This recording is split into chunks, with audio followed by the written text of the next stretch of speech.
Hello everyone, welcome to our lecture series on Indian Express Explained. I hope आप सबकी CLAT की preparation अच्छी जा रही है. जीके करंट अफेयर्स में पिछले कुछ टाइम से काफी डेवलपमेंट्स हो रहे हैं एंड आई एम होपिंग कि आप वो सारे डेवलपमेंट्स फॉलो कर रहे हैं. हमारे यूट्यूब चैनल पे जो जो वीडियो लेक्चर्स अपलोड हो रहे हैं आप उनको फॉलो कर रहे हैं because those videos are covering GK and current affairs developments very comprehensively for your exam preparation. So I really hope कि आप अच्छे से फॉलो कर रहे हैं ये सारे डेवलपमेंट्स. आई रियली होप कि आप सारे वीडियोस अच्छे से स्टडी कर रहे हैं. And welcome to our Indian Express explained lecture series. इस सीरीज में हम स्पेशली क्यूरेटेड आर्टिकल्स ढूंढते हैं पूरे वीक के इंडियन एक्सप्रेस एक्सप्लेन में से वो आर्टिकल्स जो आपके क्लैट प्रेपरेशन के लिए इंपॉर्टेंट हैं उनको हम यहाँ लेके आते हैं and we discuss those articles. What is the rational of those articles, वो आपसे क्या कन्वे करना चाह रहे हैं, क्या कहना चाह रहे हैं, वो सब हम इन लेक्चर्स में डिस्कस करते हैं. ओके, सो अगर 28 फरवरी से आप न्यूज फॉलो कर रहे हैं तो आपको पता है कि मिडिल ईस्ट या वेस्ट एशिया में बहुत सारे डेवलपमेंट्स हो रहे हैं, बहुत वॉलेटाइल सिचुएशन बनी हुई है. तो आज जो हम इंडियन एक्सप्रेस एक्सप्लेन का आर्टिकल डिस्कस करने वाले हैं 2 मार्च का आर्टिकल है ये. तो यह आर्टिकल उन्हीं डेवलपमेंट से रिलेटेड है. क्या कह रहा है ये article? Iran agree to unprecedented terms. Iran agree कर गया था अनप्रेसिडेंटेड, मतलब ऐसा जो कभी पहले नहीं हुआ है वैसी टर्म्स पे ईरान अग्री कर गया था. But Trump had to save face. Iran agree कर गया, उसके बावजूद ट्रम्प को फेस सेव करना था. फेस सेव करना मतलब अपनी इज्जत बचानी थी. ये सिर्फ टाइटल है.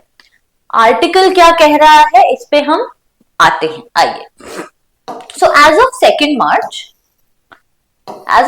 मार्च 2026 the current situation here is that on 28th of February 2026 there was a joint Israeli US strike. कहां हुई थी? तेहरान में हुई थी. तेहरान में किसकी? इजराइल और यूएस ने स्ट्राइक किया था. एयर स्ट्राइक थी, ये मिसाइल स्ट्राइक थी, जहां ईरान के जो सुप्रीम लीडर हैं आयतोल्ला अली खामेनाई, जो ईरान के सुप्रीम लीडर हैं, उनकी डेथ हो गई. Okay, so Israel and US have together in an airstrike on 28th February 2026.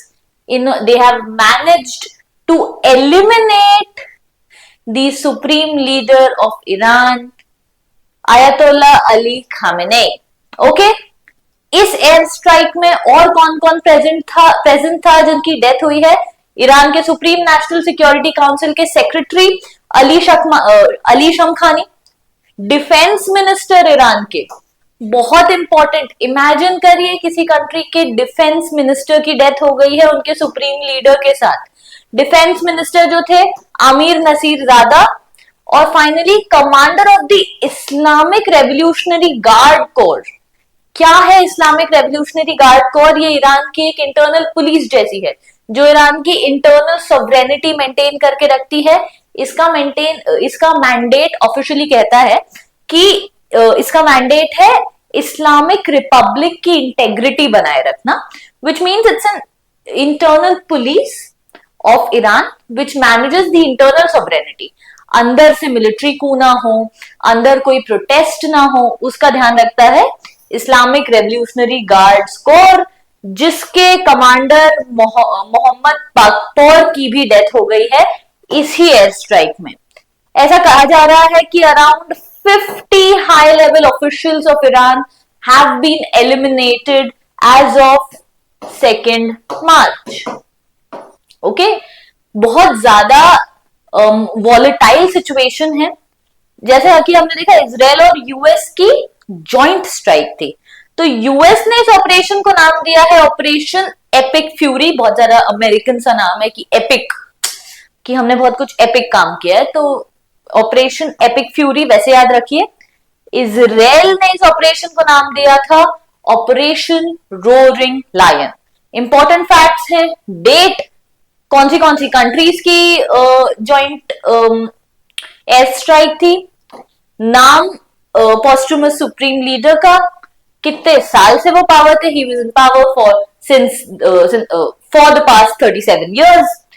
किस किस की डेथ हुई है, यूएस ने इस ऑपरेशन का क्या नाम रखा और इजराइल ने इस ऑपरेशन का क्या नाम रखा, ये सब आपको समझना है। आर्टिकल ये कह रहा है। Then the article goes on and talks about negotiations between Washington and Tehran. जब भी हम इंटरनेशनल रिलेशंस में बात करते हैं ना, हम कैपिटल्स के नाम से बात करते हैं कि न्यू दिल्ली ने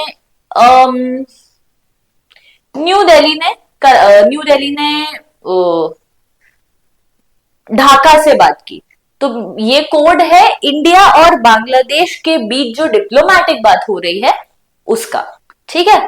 तो इसीलिए जब हम तेहरान वॉशिंगटन की बात कर रहे हैं, we are basically talking about Iran and US peace talks when it came to Iran या तेहरान न्यूक्लियर प्रोग्राम।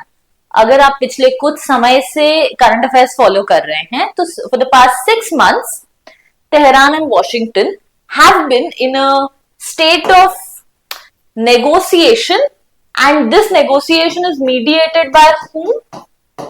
Muscat. अगर मैं यहां तेहरान कह रही हूं, यहां वॉशिंगटन कह रही हूं, Tehran stands for Iran, Washington stands for USA, तो what does Muscat stand for? कौन बताएगा मुझे? Muscat stands for Oman. अगर हम कैपिटल्स के टर्म्स में बात कर रहे हैं, तो इसका मतलब ईरान और यूएस के बीच जो नेगोशिएशंस हो रहे थे ईरान के न्यूक्लियर पावर को कंट्रोल करने के लिए, उसको नेगोशिएट कौन करवा रहा था? Oman was the intermediary. Oman was also hosting these talks at Muscat, which is Oman's capital.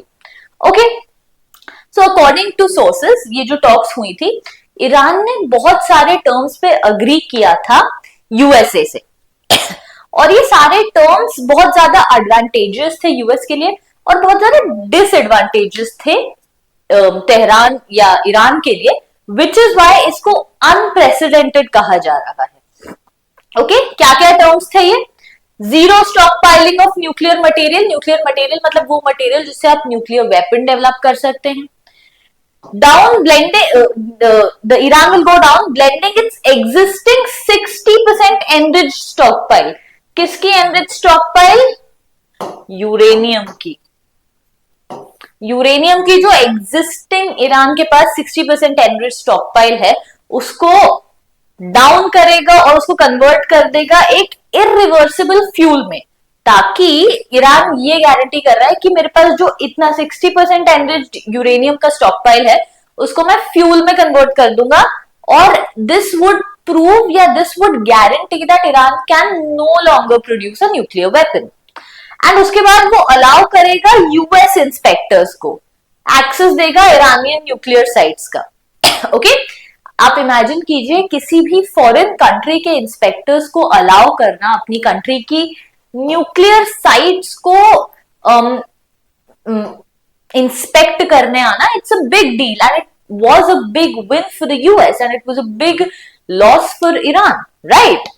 And this we are not talking about IAEA की बात नहीं, आईएईए की बात हम नहीं कर रहे हैं, हम यूएस के इंस्पेक्टर्स की बात कर रहे हैं। So this would have given America a direct control or access, if not control, to the Iranian nuclear sites. However, this was not acceptable to President Donald Trump. Why? This was not acceptable because according to the article, multiple times, the Donald Trump has stated that the JCPOA, the Joint Comprehensive Action Plan, which was an agreement which was signed between P5+1 country, it was JCPOA was P5+1 and Iran. P5+1 countries plus Iran, Iran और Iran के बीच ये JCPOA sign हुआ था during Obama administration. Okay, अब अगर आप लोग ये वीडियो देख रहे हैं और आपको पता है कि ये P5+1 कंट्रीज कौन सी हैं, तो जल्दी से कमेंट सेक्शन में बताइए कि ये P5+1 कंट्रीज कौन सी हैं। सारी 6 कंट्रीज का नाम लिख के मुझे बताइए। तब मुझे पता चला कि आपकी तैयारी अच्छे से चल रही है और आप तैयारी कर भी रहे हो कि नहीं. Okay, so that's a challenge that you have to fulfill. Okay, moving on. The article also claims that Muscat was aware of Washington's plan to attack Iran. जब ये नेगोशिएशंस चल रही थी, कहां चल रही थी? मस्कट में चल रही थी, ओमान के. तो Oman was aware that Washington or the US is about to attack Iran. Moving on. Because Trump ने इतना क्रिटिसाइज किया था JCPOA को, एक डील को, तो ट्रम्प के लिए इसके एक्सचेंज में एक और सिर्फ डील साइन करना was not enough for him, right? Which will bring us to another concept that we'll go on to sooner. But what we are trying to convey here is that अगर उसको face save करना है, उसको अपनी dignity बचानी है as the president of United States, उसको एक डिसाइसिव विन चाहिए. और एक अग्रीमेंट या एक पीस ऑफ पेपर जो होगा वो डिसाइसिव विन नहीं होगा उसके लिए, राइट? और वो डिसाइसिव विन होगी रिजीम चेंज. उसको क्या करना है? उसको एक डिसाइसिव विन चाहिए, क्योंकि उसने कई बार ओबामा का मजाक उड़ाया, ओबामा एडमिनिस्ट्रेशन को क्रिटिसाइज किया कि क्या किया उसने, है एक अग्रीमेंट ही तो साइन करके आया है ना, क्या ही कर दिया. तो that is not enough. These negotiations were not enough for Trump to save his face, and he needed a decisive win, and this decisive win is nothing but regime change. Regime change क्या होता है? जब हम किसी country में एक existing government और एक एग्जिस्टिंग गवर्निंग अथॉरिटी को गिरा के एक हमारे फेवरेबल गवर्निंग अथॉरिटी बिठाते हैं, उसे हम regime change कहते हैं. Okay? Okay, so what you have to do is you have to tell me who the P5+1 countries are over here in the JCPOA. Okay, ऐसे देखो लड़ाई कर रहे थे बहुत देर से, बहुत दिनों से. Now we'll go back to June 2025.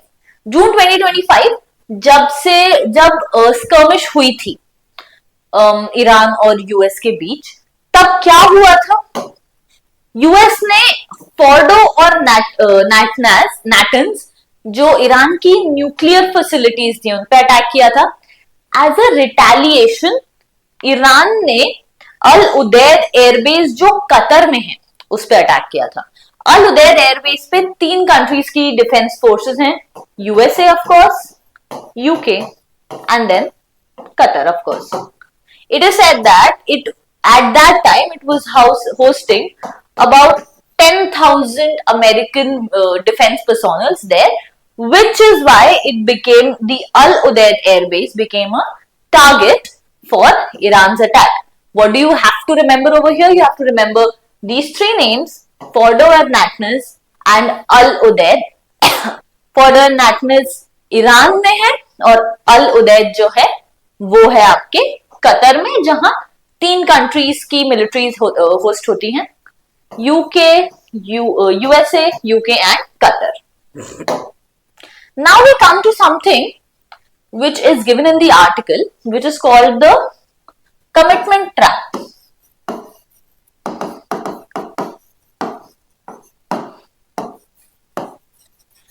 Okay, a very important concept in this conflict is that of commitment trap.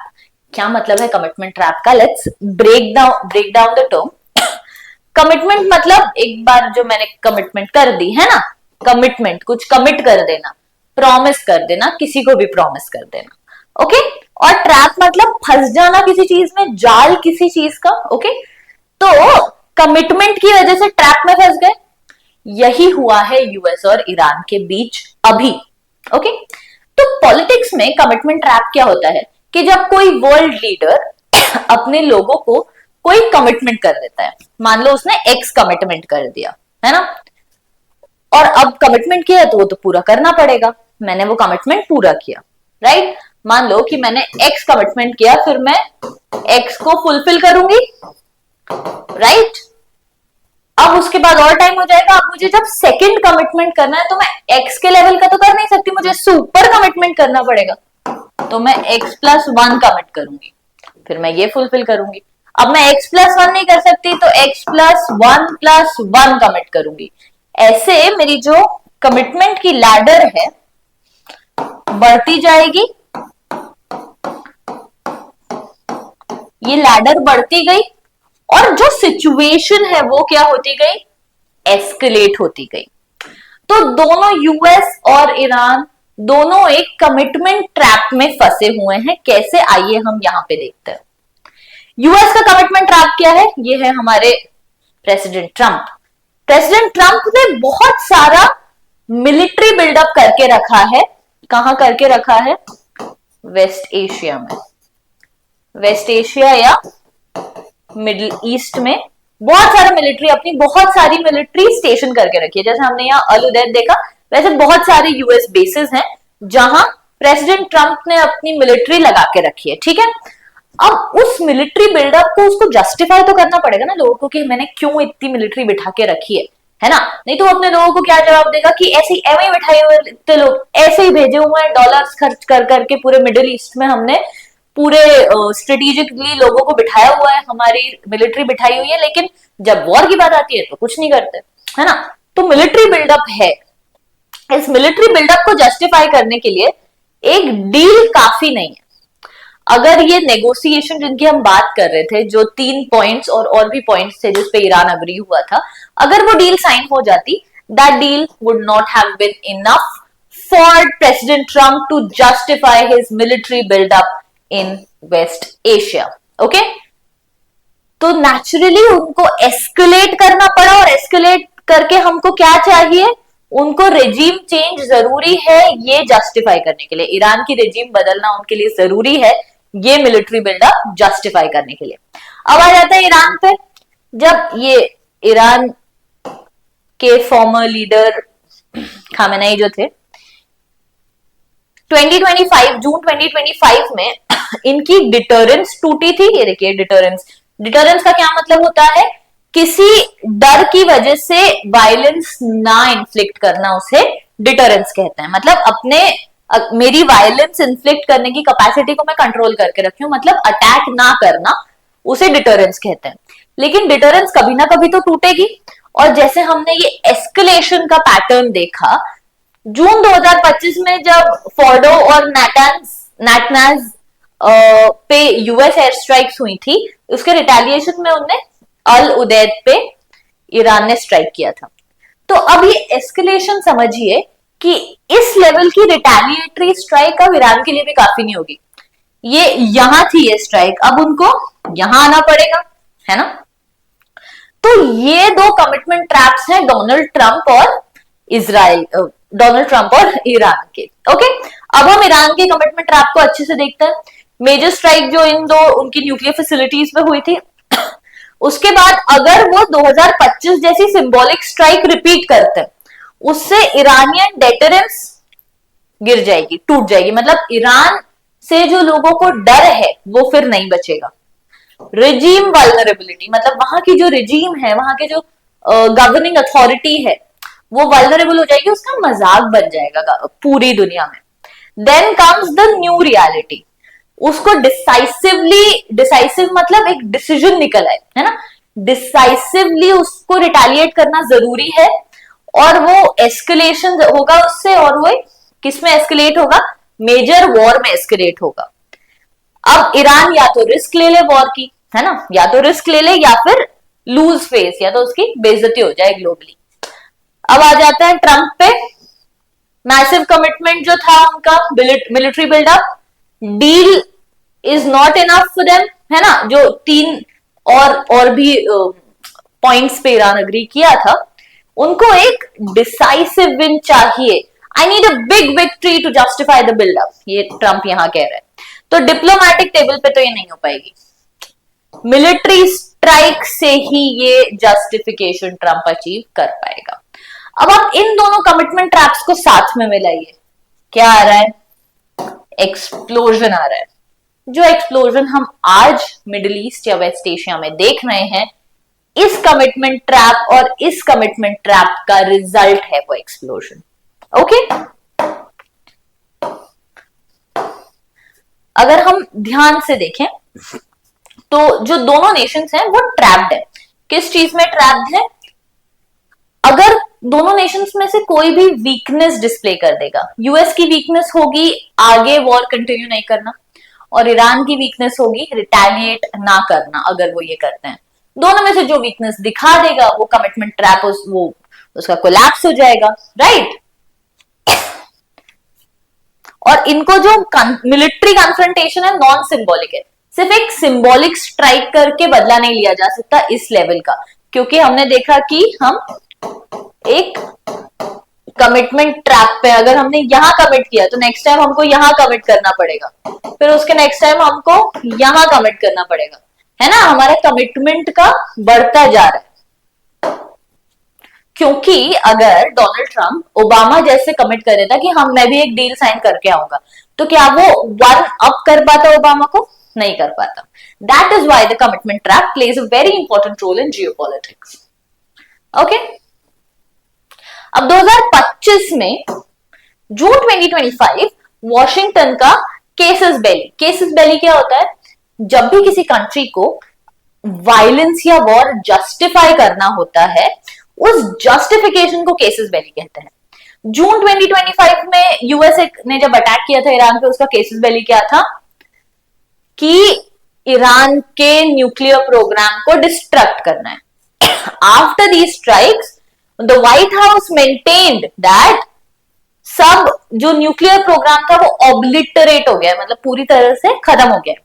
However उसके बाद ईरान के पास फिर भी 60% एनरिच्ड यूरेनियम था, जो हमने देखा था नेगोशिएशंस में। नेगोशिएशंस में ईरान ने बोला था कि ठीक है मैं इसको वाटर डाउन कर दूंगा ताकि कभी हथियार में यूज नहीं हो पाए, राइट। तो ऐसा कहते हैं कि व्हाइट हाउस तो क्लेम कर रहा था कि हमने पूरा न्यूक्लियर प्रोग्राम ऑब्लिटरेट कर दिया, but there have been reports of and even the article says so कि ईरान के कई ऑफिशियल्स ये कहते हैं कि Iran was just a week away from developing nuclear weapons, right. अब ये था जून 2025 में उनका केसेस बेली। फरवरी 2026 में उनका केसेस बेली क्या था? Nothing but regime change। regime change से कम में डोनाल्ड ट्रंप नहीं मानने वाले हैं। Okay, in this conflict the main M of Washington is regime change and settling and establishing a US friendly regime in Iran.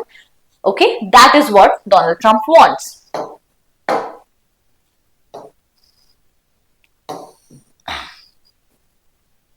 Now, what has happened is after this attack and elimination of the supreme leader Khamenei, अब Iran के पास कुछ डरने को नहीं बचा है, right? Iran has nothing to be afraid of. Iran is fighting for what? Iran is fighting for its existence. उसको अपना existence maintain करके रखना है। तो आप ही मुझे बताइए, अगर कोई कंट्री अपने existence को maintain करने के लिए लड़ रही है, तो क्या वो ज्यादा खतरनाक होगी या कोई दूसरी कंट्री जो सिर्फ एक पॉइंट एस्टैब्लिश करने के लिए लड़ रही है? ऑफ कोर्स कोई ऐसी कंट्री जो अपने एग्जिस्टेंस को बचाने के लिए लड़ रही है, that would be way more dangerous, and Iran has proved that.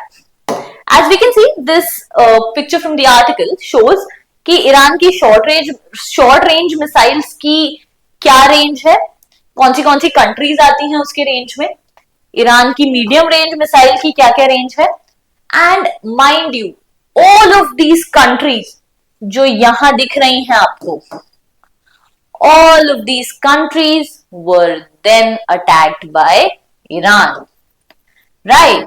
For the first time in the world ever, Iran has managed to attack 13 countries all together at the same time. Okay, क्यों किया है Iran ने इन countries पे attack?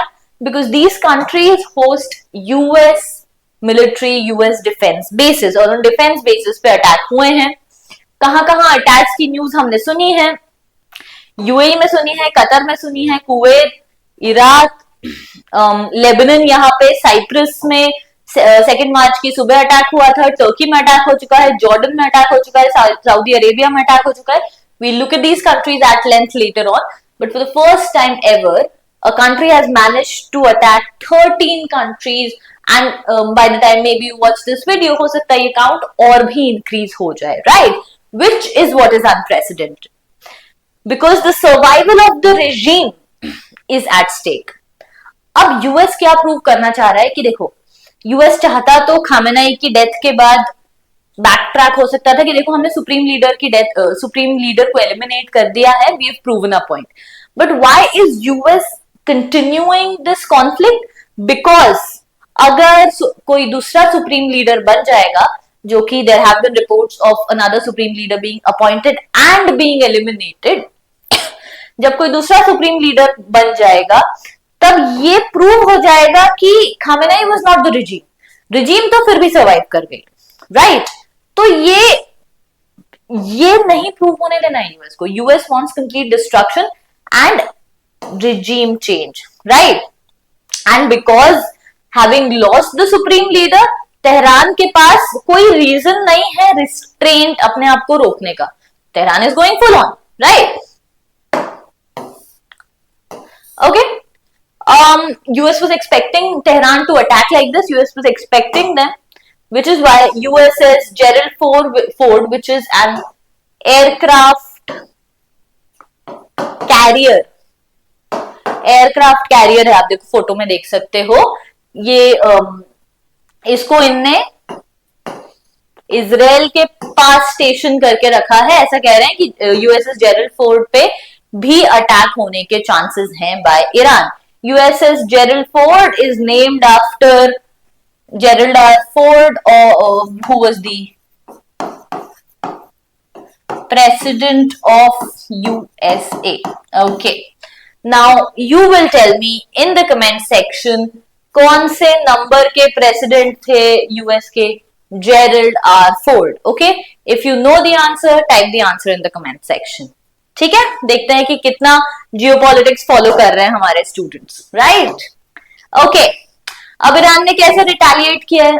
ये बहुत अच्छा photo मिला था मुझे इनका, आयतुल्ला खामेनेई का, एकदम पूकी वो लगा के. क्यों पूकी उनको बोल रहे थे? Because you know he used to post tweet stuff like this, how women are flowers, #flower, how woman is a flower, how evil of a man to treat a flower with violence and without appreciation. This is from 2013. So he was saying all of these things about women, right? But we all know how women were suffering under Iran's Islamic regime. We all know that women were being abducted, women were being blinded, women were being executed for not wearing a hijab.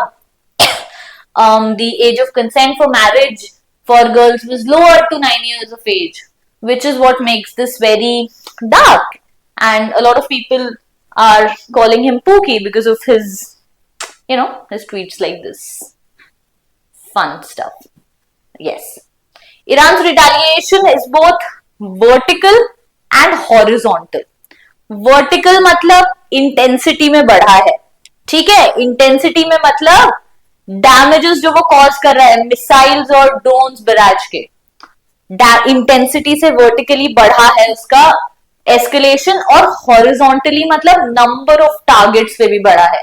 कहां जैसे हमने देखा Dubai, Bahrain, Riyadh, Kuwait, सब जगह explosions हुए हैं, या तो यूएस डिफेंस बेसिस पे, या टेल अवीव में हुआ है इजराइल के बॉम्ब ब्लास्ट. तो नंबर ऑफ टारगेट्स जैसे कि हमने डिस्कस किया है, और इंटेंसिटी ऑफ अटैक्स दोनों बढ़े हैं. Iranian attack has comprised almost as many missiles and drones aimed at UAE as at Israel. मतलब जितने इजराइल पे उनने मिसाइल्स और ड्रोन्स अटैक किए हैं, उतने ही उनने यूएई पे किए हैं. ओके, सेकेंड रिटेलिएशन क्या है कि उनने ना ऑयल टैंकर्स जो कहां से आ रहे थे, स्ट्रेट ऑफ हॉर्मूज से आ रहे थे, जो 20% of global oil trade include करता है. स्ट्रेट ऑफ हॉर्मूज ईरान ने ब्लॉक कर दी है. Okay, why? Because this is a very unrelated meme, but Modi ji just went to Israel कि बहुत दिनों से तू मैं कर रहे थे, मैं गया तो अच्छी खासी मारपीट शुरू करवा के आया. I found this meme very interesting, है ना? तो आइए हम देखते हैं स्ट्रेट ऑफ हॉर्मूज कहां है. Right, yes. अगर आप कंट्रीज में देखें, So this is India, Pakistan, Iran, the Gulf Cooperation countries, the Persian Gulf over here, Gulf of Oman, and this is the Strait of Hormuz.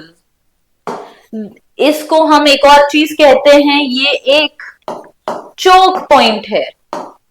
क्या मतलब है choke point का? चोक पॉइंट मतलब यहां से जो ऑयल निकल रहा है, कुवैत का, बहरीन का, कतार का, सऊदी का, इराक का, अगर आप देखोगे छोटी सी इराक की कोस्ट भी है यहाँ पे, यूएई का, सब जगह से जो ऑयल निकल रहा है रोक दिया गया है यहाँ पे ईरान के द्वारा, है ना।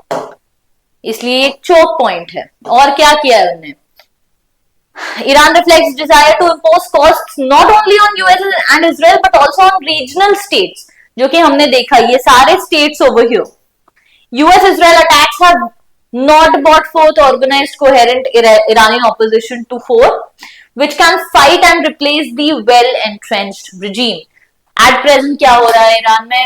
ईरान में celebration हो रहा है कुछ जगह. People are celebrating the death of an oppressive leader, right? Many women are celebrating their liberation.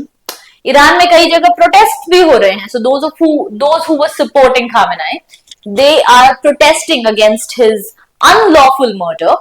And at the same time, जो लोग celebrate कर रहे थे the death of the supreme leader, they are being shot at by.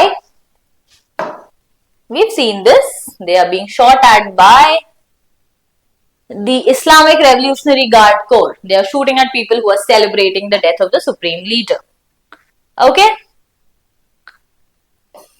Way ahead क्या है? बहुत मुश्किल है way ahead, because अभी एक recent strike में ईरान के सिविलियन एरियाज पे यूएस ने अटैक किया है एक स्कूल पे, जहां around 105 girls have lost their lives because of the US attack. अगर ऐसी चीजें यूएस सिविलियन टारगेट्स पे करता रहेगा तो the chances of regime change will reduce, because जो नेगेटिव ओपिनियन था अगेंस्ट द इस्लामिक रिजीम, वही नेगेटिव ओपिनियन यूएस के अगेंस्ट भी आ जाएगा. Okay, Iran is fighting for its survival and it has more incentive to continue attacks until Washington breaks down, right? So this is what the article has been saying. Meanwhile, what is happening around the world is this. Russia is way outside this entire conflict. Russia ने बोला कि मेरा है ही नहीं काम, ये मैं नहीं आ रहा हूं, ठीक है, चला गया. उसके बाद Ursula von der Leyen, the leader of European Union, उन्हें ट्वीट किया था 28 फरवरी को दैट आई एम हियरिंग कि बहुत सारा कॉन्फ्लिक्ट चल रहा है, मंडे को मैं स्पेशल सिक्योरिटी कॉलेज कन्वीन करूंगी and people are making fun of you कि Iran just got nuked, thank you, will get back to you on Monday. Sunday को हमने काम नहीं करता, right? So this is what the Indian Express article over here talks about, right? And yes, and I'm hoping that I've not missed out anything. All the points have been covered in our PPT, right? So I hope that you had fun learning in this lecture, and if you have any doubts, please enter those doubts in the comment section. I've asked you 2 questions.